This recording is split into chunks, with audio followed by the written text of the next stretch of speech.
अरे लॉकडाउन भर पियासला न रहा हो, पियाला ही का भर। क्या बात है।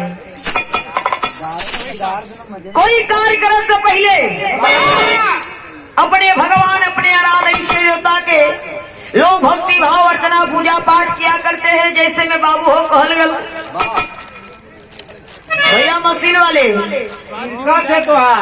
जब से विराह चालू बोला तब से वही में ऐसे से कैले हुआ राजू। कम बजन बढ़िया बजे, सीटी चिर न करो।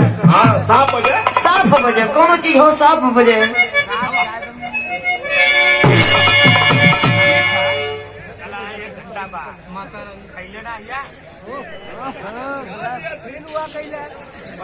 हारन मारा राजू लेकिन सीटी ना मारे।